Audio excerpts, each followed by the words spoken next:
الحمد لله رب العالمين أمر بالصدق ورفع ذكر الصادقين وأشهد أن لا إله إلا الله وحده لا شريك له القائل سبحانه في كتابه ومن أصدق من الله قيلا وأشهد أن سيدنا ونبينا ومولانا محمدا عبد الله ورسوله أفضل الصادقين صلى الله تعالى عليه وعلى آله وأصحابه وبارك وسلم تسليما كثيرا كثيرا. أما بعد، أعوذ بالله من الشيطان الرجيم. بسم الله الرحمن الرحيم.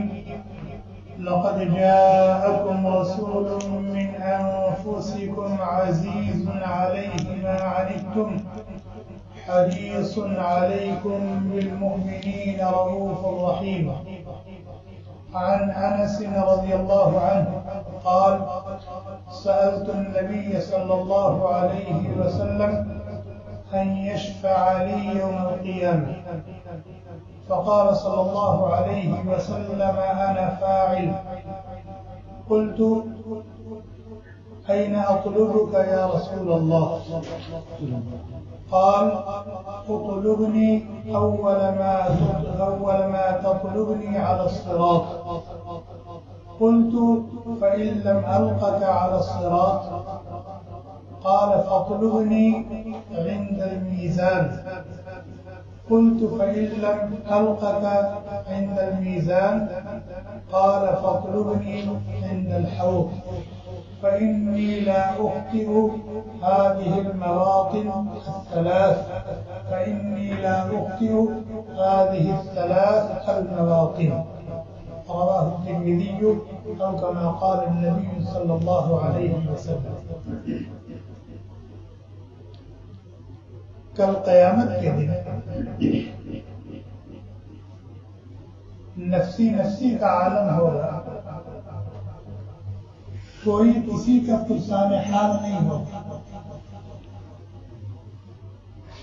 قبر سے اٹھ کر جب میدان محشر میں پہنچیں گے تو سب ایک دوسرے کو پہچانتے ہوں گے. یہ میرا باپ ہے، یہ میری ماں ہے، یہ میرا بھائی ہے، یہ میرا بیٹا ہے، یہ میری بیٹی ہے، یہ میری بہن ہے، یہ میرا فلاں دوست ہے. یتعارفون بینہم، سب ایک دوسرے کو پہچانتے ہیں. لیکن جب میدان محشر میں پہنچیں گے اور وہاں کی سختی، وہاں کی دہشت، وہاں کا خوف، وہاں کی ہولناکی، وہاں کی شدت، ہر ایک دوسرے کو، ہر ایک کو بس اپنی پڑی ہے، میرا کیا ہوگا، میرا کیا ہوگا، میرا کیا ہوگا. وہی نقشہ اللہ تعالیٰ نے کھینچا ہے. فَلَا أَنْسَابَ بَيْنَهُمْ يَوْمَئِذٍ، سارے رشتے ناطے ٹوٹے، ہر ایک دوسرے سے چھپ رہا ہو، کوئی کسی کا پرسان حال نہیں ہوگا. اس نازک موقع پر بہت بڑا سہارا ہوگا جناب نبی کریم صلی اللہ علیہ وسلم کی شفاعت، آپ کی سفارش. یہ بہت بڑا سہارا ہے اس نازک جگہ.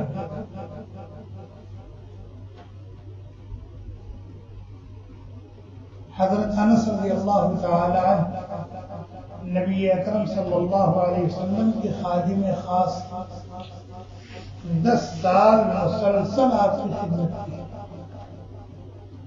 کہتے ایک روز میں نے کہا، گزارش کی، درخواست کی، سألت النبی صلی اللہ علیہ وسلم ان یشفع لی یوم القیامہ.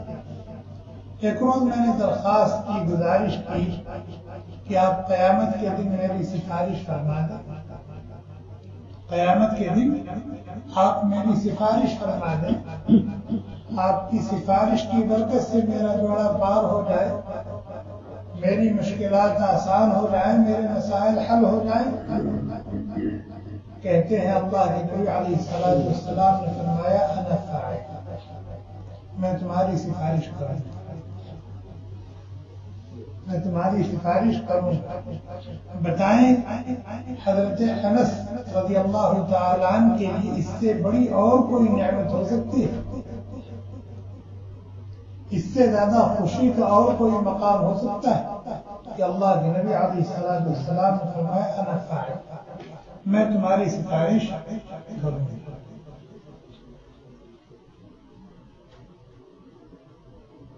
حضرت انس رضی اللہ تعالیٰ عنہ پتہ پوچھنے لگا کہ بھئی اتنا بڑا میدان محشر ہوگا، آدم علیہ السلام سے لے کر قیامت تک آنے والا آخری انسان وہاں ہوگا اور پوری دنیا جن وہاں ہوگی، فرشتے سب دستہ کھڑے ہوں گے، میں آپ کو کہاں ڈھونڈوں گا؟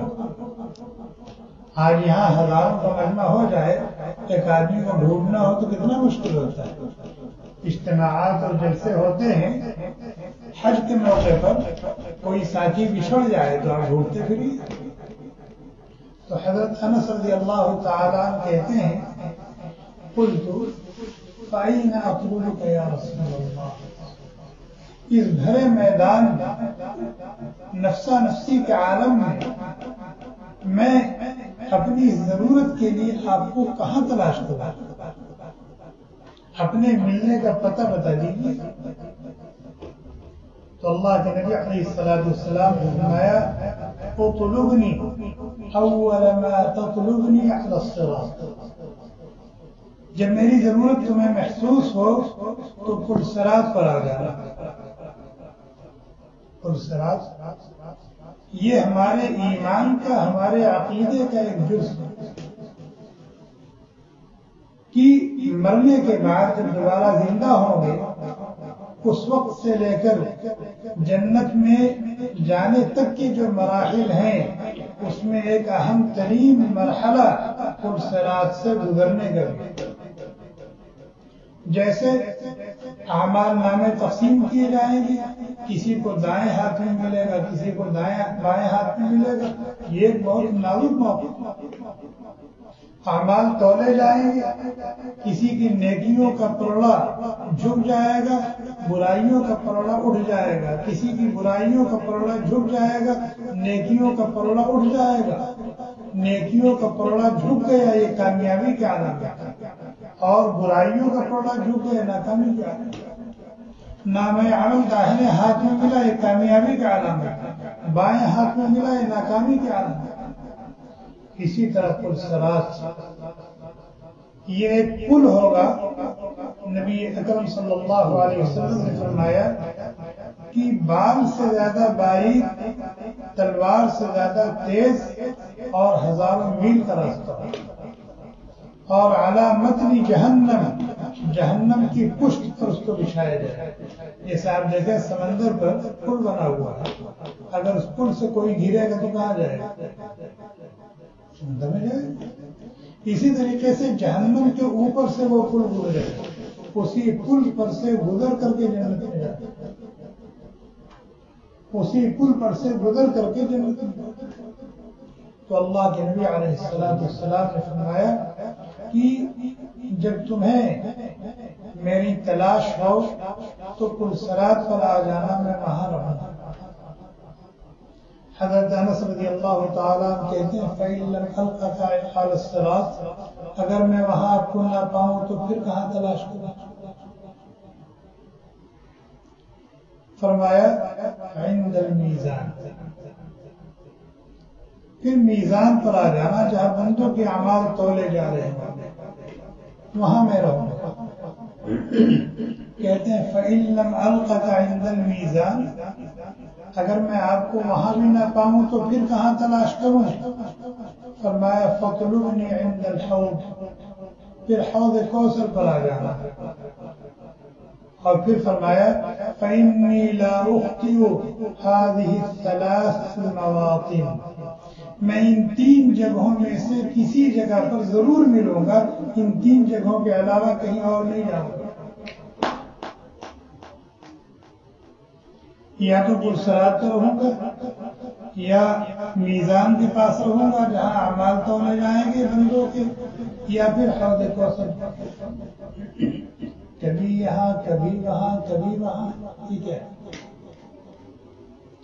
نبی اکرم صلی اللہ علیہ وسلم اپنی امت کے لیے اس قدر بے چین ہوں گے، اس قدر بے چین ہوں گے، اس قدر فکر مند ہوں گے کہ کبھی پرسرات پر جائیں گے کہ کہیں کہہ میرا کوئی امتی نہ اٹھا کے جہنم میں نہ وہاں دعا.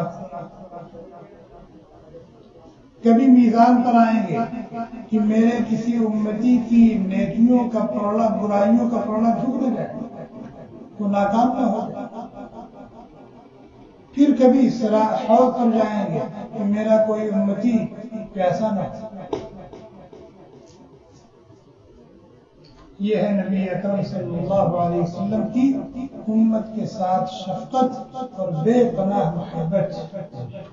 اسی کو قرآن کریم میں اللہ تعالیٰ نے فرمایا حریص علیکم بالمؤمنین رؤوف الرحیم، کہ ایمان والوں کے ساتھ بے انتہا شفیق ہیں، بے انتہا مہربان. آپ کی شفقت اور آپ کی مہربانی کی کوئی انتہا ہے ہی نہیں. ہم ٹانگ پھیلا کر کے سو رہے ہیں اور ہمارے نبی ہمارے لیے راتوں رات رو رہے ہے کہ نہیں؟ ہم تو بے فکر مطمئن سو رہے ہیں اور ہمارے لیے ہمارے نبی ہمارے لیے کیا کرتے تھے؟ راتوں رات. یہ تو دنیا میں ان کی فکر کا عالم تھا. ایک مرتبہ بیٹھے رو رہے تھے، اللہ تعالیٰ نے حضرت جبریل علیہ السلام کو بھیجا کہ جاؤ میرے محبوب سے پوچھو کیوں رو رہے ہیں. وہ تو جانتے ہیں کیوں رو رہے ہیں، لیکن ناز برداری کر رہے ہیں کہ جا کے پوچھو کیوں رو رہے ہیں. یہ ناز برداری ہو رہی ہے. جانتے ہیں کہ کیوں رو رہے ہیں، پھر بھی اپنا قاصد بھیج رہے ہیں کہ جا کے میرے محبوب سے پوچھو کیا چیز ان کو رلا رہی ہے. حضرت جبریل علیہ السلام آئے، پوچھا. اللہ کے نبی علیہ السلام نے فرمایا میری امت کا غم مجھے کھایا جا رہا ہے. میری امت کا کیا بنے؟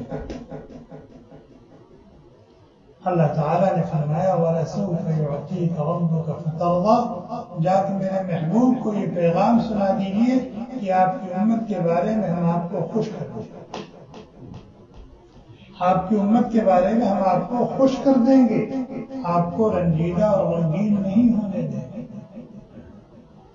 جب ہمارے نبی صلی اللہ علیہ وسلم ہم نالائقوں کے تعلق سے اتنے زیادہ فکر مند، اتنے زیادہ شفیق، اتنے زیادہ مہربان تھے تو ہمارا بھی تو کچھ فرض بنتا ہے، ہماری بھی تو کچھ ذمہ داری بنتی ہے.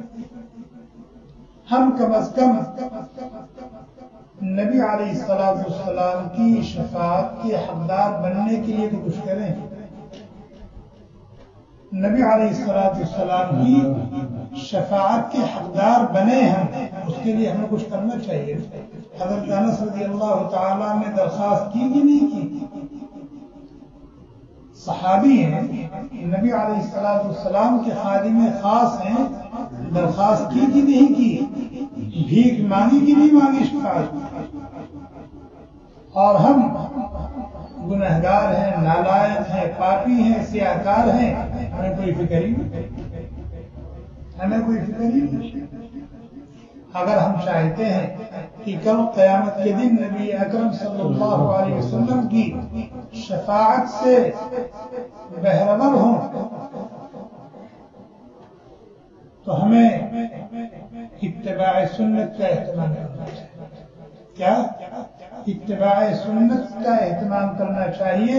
نبی کریم صلی اللہ علیہ وسلم کی سنتوں سے ہمیں عشق کرنا چاہیے، پیار کرنا چاہیے، محبت کرنی چاہیے اور اپنے شب و روز کو نبی کی سنتوں سے جگمگانا چاہیے. نبی کیسے کھاتے تھے ہمیں معلوم کر کے اس طرح کھانا چاہیے. نبی کیسے سوتے تھے ہمیں معلوم کرنا چاہیے، معلوم کر کے اس طرح سونا چاہیے. نبی کا معاملہ اپنے بیوی بچوں کے ساتھ کیسا تھا ہمیں معلوم کرنا چاہیے، معلوم کر کے اس طرح سے کرنا چاہیے۔ نبی کا چہرہ مہرہ کیسا تھا اور کیسا چہرہ مہرہ آپ کو پسند تھا ہمیں معلوم کر کے اپنی شکل و صورت ویسی بنانی چاہیے۔ نبی کا پہناوا اوڑھنا اور پہننا کیسا تھا ہمیں معلوم کر کے ویسا اوڑھنا پہننا چاہیے۔ غرض کی نبی کریم صلی اللہ علیہ وسلم کی ایک ایک سنتوں کا علم ہم حاصل کریں اور کوشش کر کے اپنی زندگی کو اس سے سنواریں، اس سے سجائیں۔ اور جب ہم نبی اکرم صلی اللہ علیہ وسلم سے اور آپ کی سنتوں سے محبت کریں گے، پیار کریں گے اور آپ کا اتباع کریں گے، اتباع کی فکر کریں گے تو انشاءاللہ نبی علیہ السلام کی شفاعت ہمیں ملے گی۔ ایک کام تو ہم یہ کریں، اتباع سنت کا اہتمام، اتباع نبوی کی فکر کریں۔ دوسرا کام کیا؟ اذان ہوتی ہے نا، سب لوگ سنتے ہیں، لیکن جب اذان ہوتی ہے تو جو جس کام میں لگا ہوا اس کام میں لگا رہتا ہے۔ اس کے یہاں اذان کی اس اعلان الہی کی کوئی وقعت نہیں ہے۔ ابھی ہم قرآن پڑھ رہے ہوں، کوئی ذکر کر رہا ہو، کوئی اپنے کام دھام میں لگا ہو اور پولیس کی گاڑی سے کچھ اعلان ہونے لگے، سب لوگ متوجہ ہو جاتے نہیں ہو جاتے؟ قرآن پڑھنے والا قرآن بند کر دیتا، سننے لگتا کیا ہوتا ہے؟ کمپیوٹر پر کام کرنے والا، گھر میں کام کرنے والی ہر ایک متوجہ ہو جاتا ہے کیا اعلان ہے۔ لیکن اذان جو اعلان الہی ہے اور فلاح کی طرف آنے کی دعوت دی جا رہی، حی علی الفلاح، حی علی الفلاح، کامیابی کی طرف، فلاح یابی کی طرف، لیکن ہمارے کام میں جو تک نہیں رہی۔ اگر ہم چاہتے ہیں کل قیامت کے دن ہمیں نبی اکرم صلی اللہ علیہ وسلم کی شفاعت نصیب ہو تو ہم کیا کریں کہ جب اذان ہو تو اپنے ہر کام کو چھوڑ دیں، اپنے ہر کام کو چھوڑ دیں، حتیٰ کہ اگر قرآن پڑھ رہے ہیں تو قرآن پڑھنا بھی روک دیں، تھوڑی دیر ذکر کر رہے ہیں تو ذکر کو بھی روک دیں، دینی بیان سن رہے ہیں اس کو بھی روک دیں، دینی کتابوں کا مطالعہ کر رہے ہیں اس کو بھی روک دیں، دنیا کا کوئی کام کر رہے ہیں اس کو بھی چھوڑ دیں۔ اس اعلان کو توجہ سے سنیں اور جو کچھ مؤذن کہہ رہا ہے ہم بھی اس کو دہرائیں، ہم بھی اس کو دہرائیں۔ اور جب اذان پوری ہو جائے تو دعا اللہم صلی علی محمد وعلی آل محمد كما صليت على إبراهيم وعلى آل إبراهيم إنك حميد مجيد۔ بالدعاء پڑھیں اللهم رب هذه الدعوة التامة والصلاة القائمة آت محمدا الوسيلة والفضيلة وابعثه مقاما محمودا الذي وعدته۔ جب ہم اس کا اہتمام کریں گے تو انشاءاللہ اس عمل کی برکت سے نبی اکرم صلی اللہ علیہ وسلم کی شفاعت ہمیں نصیب ہوگی۔ یہ عمل نبی اکرم صلی اللہ علیہ وسلم کی شفاعت کو واجب کرنے والا ہے۔ اسی طریقے سے اگر ہم چاہتے ہیں کل قیامت کے دن ہمیں نبی علیہ السلام کی شفاعت نصیب ہو تو ہم کثرت سے درود و سلام پڑھیں، جیسے ہم لا الہ الا اللہ، جیسے ہم سبحان اللہ الحمدللہ پڑھتے ہیں، جیسے ہم سبحان اللہ وبحمدہ سبحان اللہ العظیم پڑھتے ہیں، جیسے ہم استغفر اللہ استغفر اللہ استغفر اللہ پڑھتے ہیں، اپنے معمولات میں درود شریف کو بھی لیں اور کم از کم صبح شام کے ایک تسبیح درود شریف کی پڑھا کریں۔ اللهم صل على محمد النبي الأمي وعلى آله وسلم تسليما، یا اور بھی صلی اللہ علیہ وسلم صلی اللہ علیہ وسلم السلام علیک ایھا النبی ورحمۃ اللہ وبرکاتہ، یہ پڑھیں۔ یہ نبی اکرم صلی اللہ علیہ وسلم کا حق بھی ہے ہمارے اوپر اور ہماری اپنی ضرورت بھی ہے، ہماری اپنی ضرورت بھی ہے۔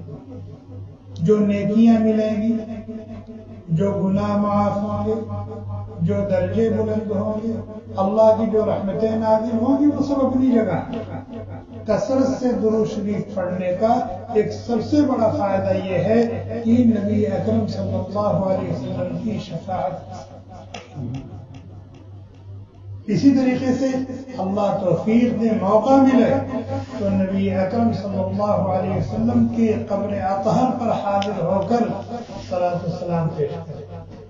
اللہ کے نبی علیہ الصلوۃ والسلام نے فرمایا کہ جو میری زیارت کو آئے گا، جو میری زیارت کو آئے گا وہ میری شفاعت پائے گا، جو میری زیارت کو آئے گا وہ میری شفاعت پائے گا، میری شفاعت اس کے لیے واجب ہے۔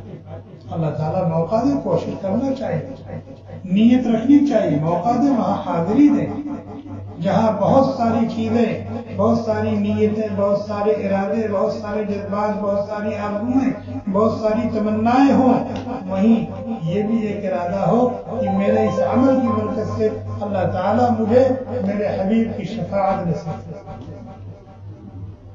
تو نبی اکرم صلی اللہ علیہ وسلم کی شفاعت بڑی قیمتی چیز ہے، اور ایسی چیز ہے کہ اس کے لیے نبی سے درخواست کی جا سکتی ہے، نبی سے گزارش کی جا سکتی ہے۔ اور نبی اکرم صلی اللہ علیہ وسلم نے اپنے ملنے کا جو پتہ اپنے جلیل القدر صحابی خادم خاص حضرت انس رضی اللہ تعالیٰ عنہ کو بتایا ہے، یہ صرف ان کو نہیں بتایا ہے، ان کے واسطے سے اپنے ایک ایک امتی کو اپنے ملنے کا پتہ بتایا، ایک ایک امتی کو اپنے ملنے کا پتہ بتایا ہے کہ میرے جس امتی کو اس نازک موقع پر میری ضرورت محسوس ہو، مجھے یہاں آ کر تلاش کرنا۔ اللہ تعالی ہم سب کو دین کی سمجھ رکھے، نبی اکرم صلی اللہ علیہ وسلم سے سچی محبت عطا فرمائے، اور نبی اکرم صلی اللہ علیہ وسلم کی ایک ایک سنت سے ہمیں پیار کرنے کی توفیق عطا فرمائے، اور آپ کی سنتوں سے اپنے شب و روز کو جگمگانے کی توفیق عطا فرمائے۔